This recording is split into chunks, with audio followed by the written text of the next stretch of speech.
నిఘా వ్యవస్థ అనేది చాలా చాలా ముఖ్యమైనటువంటిది. వెనకట రాజులైనా మన దేశ ప్రభుత్వమైనా రాష్ట్ర ప్రభుత్వమైనా ఈ దేశం యొక్క అంతర్గత భద్రత, శాంతి భద్రతలు అనేటువంటి దాన్ని అత్యంత ప్రాధాన్యతగా ఏ ప్రభుత్వమైనా కూడా చేస్తుంది. ఎందుకంటే ఒక జిల్లాలోనైనా ఒక రాష్ట్రంలో ఎవరైనా పెట్టుబడులు పెట్టాలంటే నేషనల్ క్రైమ్ బ్యూరో వెళ్ళి చూస్తారు. క్రైమ్ రేట్ ఎంతున్నది, క్రైమ్ జరిగితే ఎంతమందిని వీళ్ళు పట్టుకుంటున్నారు, ఎన్ని మర్డర్లు అవుతున్నాయి, ఎన్ని రేప్ కేసులు అవుతున్నాయి, ఈ రాష్ట్రంలో పెట్టుబడులు పెట్టచ్చా పెట్టరాదా అని ఎవరైనా చూసుకొని ఇతర దేశాల వాళ్ళు కానీ ఇతర రాష్ట్రాల వాళ్ళైనా పెట్టుబడి పెట్టేటప్పుడు చూసుకుంటారు. బాధ కలిగే అంశం ఏంటంటే తెలంగాణ ఇప్పుడు ఎల్లో జోన్లకు పోయింది.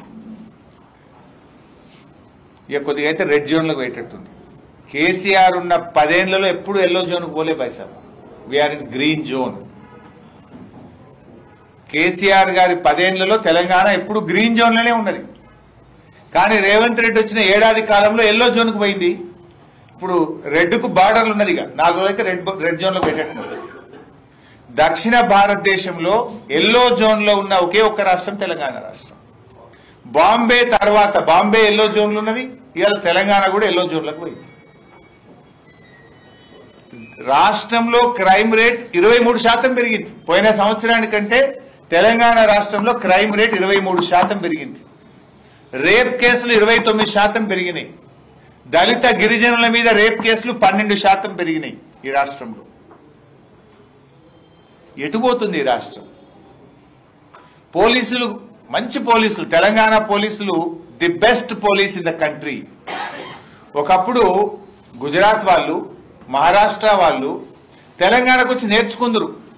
క్రైమ్ డిటెక్షన్ రేషియో మీ తెలంగాణలో చాలా బాగుంది, అసలు ఎందుకు ఇంత ఫాస్ట్గా మీరు దొంగల్ని పట్టుకుంటున్నారు, ఎట్లా పట్టుకుంటున్నారు అని మహారాష్ట్ర, కర్ణాటక, గుజరాత్ లాంటి రాష్ట్రం వాళ్ళు తెలంగాణకు వచ్చి నేర్చుకొని పోయింది. కానీ ఇవాళ ఏమైపోయింది? ఏడాది లోపలనే ఎందుకు ఇంత ఆగమవుతున్నది?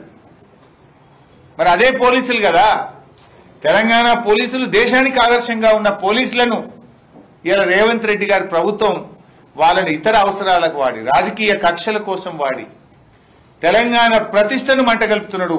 తెలంగాణ పోలీసుల ఆత్మ గౌరవాన్ని దెబ్బతీస్తున్నాడు ఇవాళ రేవంత్ రెడ్డి గారు. అసలు చాలా మంచి మంచి సాఫ్ట్వేర్ ఉండేది మన దగ్గర. హ్యాక్ ఐ, ఎవరైనా మహిళలు ఇంట్లో నుంచి బయటకు పోతే హ్యాక్ ఐలో రిజిస్టర్ చేసుకొని పోతే సేఫ్గా ఆమె మళ్ళా ఇంటికి చేరేదాకా పోలీసులు మానిటర్ చేసేవాళ్ళు. 23 లక్షల మంది మహిళలు హ్యాక్ ఐలో రిజిస్ట్రేషన్ చేసుకున్నారు. ఇలా హ్యాక్ ఐ అనేది బంద్ అయిపోయింది రాష్ట్రంలో. ఈ పెట్టి అనే ఈ పెట్టి కేసెస్ అనే సాఫ్ట్వేర్ ఉండేది, అది కూడా బంద్ అయిపోయింది. అరే కొత్తవి పెడతారా, ఇంకిన్ని మంచివి తీసుకొస్తారా? ఉన్న సాఫ్ట్వేర్ని ఎవరైనా బంద్ చేసుకుంటారా? ఈ పెట్టి కేసు బంద్ అయిపోయింది, హ్యాక్ ఐ బంద్ అయిపోయింది. అంటే రాష్ట్రంలో ఈరోజు పెట్రోలింగ్ వ్యవస్థ పూర్తిగా దెబ్బతిన్నది. డయల్ 100 కూడా చాలా దారుణంగా ఫెయిల్ అయిపోయింది. బీఆర్ఎస్ ప్రభుత్వం ఉన్నప్పుడు డయల్ 100కి ఎవరైనా ఫోన్ చేస్తే 3 నుంచి 5 నిమిషాల్లో పోలీసులు అక్కడికి చేరుకునేవారు. ఇవాళ డయల్ 100కి ఎవరైనా ఫోన్ చేస్తే దాదాపు 7-8 నిమిషాలు 10 నిమిషాలు పడుతుంది. మరి అప్పుడు 3 నిమిషాలకు 5 నిమిషాలకు వచ్చింది ఎట్లా? ఇప్పుడు 7 నుంచి 10 నిమిషాలు అయింది ఎట్లా? ఏమైంది? ప్రభుత్వం మారగానే మారుతుందా? అంటే అక్కడ టెక్నాలజీని సరిగా వాడతలేరు, అక్కడ స్టాఫ్ను తగ్గించారు, నిర్లక్ష్యం అవుతా ఉంది. ఆ రింగ్ టోన్ ఏందో పెట్టిన కొత్తగా 40 సెకండ్లు ఆ రింగ్ టోనే నడుస్తుంది. యాక్చువల్లీ డయల్ 100 చేసినప్పుడు ఒక్కొక్క సెకండ్ ముఖ్యం. ఒక్కొక్క 5 సెకండ్లలోనే అక్కడ ప్రాణాలు పోతుంటాయి. 5 సెకండ్లలోనే ఒక ప్రాణాన్ని కాపాడే అవకాశం ఉంటుంది. డయల్ 100 పనితీరు రేవంత్ రెడ్డి ప్రభుత్వంలో దారుణంగా పడిపోయింది. ఆనాడు 3 నుంచి 5 నిమిషాలుంటే మరి ఈరోజు 5 నుంచి 7 నిమిషాలకు వచ్చింది. యాక్చువల్గా కేసీఆర్ గారు 9 సంవత్సరాల తన పాలనలో 15,000కు పైగా ఆధునిక ద్విచక్ర వాహనాల్ని కూడా ఆ రోజు కేసీఆర్ గారు అందించారు. పోలీస్ వాహనాలు కొత్త ఇన్నోవా కార్లు ఇప్పించిండ్రు. నెల నెల పోలీస్ స్టేషన్ అలవెన్స్ ఇచ్చారు. అదేవిధంగా ఎంతో టెక్నాలజీని అందించారు. పోలీస్ కమాండ్ కంట్రోల్ రూమ్ హైదరాబాద్లో కట్టారు. ఇప్పుడు రోజు రేవంత్ రెడ్డి ఆడే కూర్చుంటుండు. కమాండ్ కంట్రోల్ రూమ్ కట్టిండ్రు. అంటే పోలీసుల ఆత్మగౌరవానికి భంగం వాటిల్లకుండా తలెత్తుకొని విధి నిర్వహణలో పోలీసులు ఉండే విధంగా కేసీఆర్ గారు పనిచేసింది. ట్రాఫిక్ పోలీసులకు 30% అధికంగా వేతనాలు కూడా ఇచ్చారు. టెక్నాలజీకి అవసరమైన నిధులు అందించారు. కానీ ఈరోజు చూస్తే చాలా దారుణమైనటువంటి పరిస్థితిని ఇవాళ పోలీసులు ఎదుర్కొంటున్నటువంటి పరిస్థితి కనబడతా ఉంది. క్రైమ్ డిటెక్షన్ రేషియో బీహార్ కంటే దారుణం అయిపోయింది తెలంగాణ. బీహార్ కంటే దారుణం. బీహార్ అంటేనే అందరూ దేశంలో లాస్ట్ అనుకుంటారు. కానీ రేవంత్ రెడ్డి ఏడాది పాలనలో క్రైమ్ డిటెక్షన్ రేషియోలో బీహార్ కంటే కూడా తెలంగాణ వెనుకబడిపోయింది.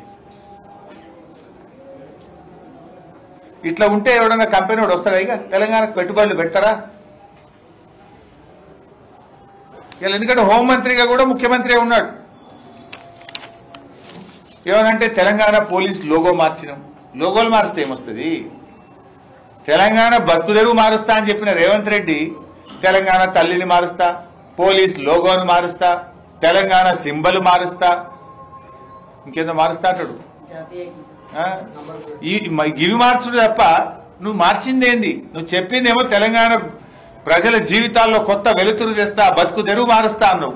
కానీ నువ్వు మారుస్తున్నదేమో టీజీని టీఎస్ ను టీజీ చేస్తా, తెలంగాణ తల్లిని మారుస్తా, తెలంగాణ పోలీస్ లోగో మారుస్తా, తెలంగాణ రాష్ట్ర సింబల్ మారుస్తా. దీంతో ప్రజల జీవితాలు మారుతాయా?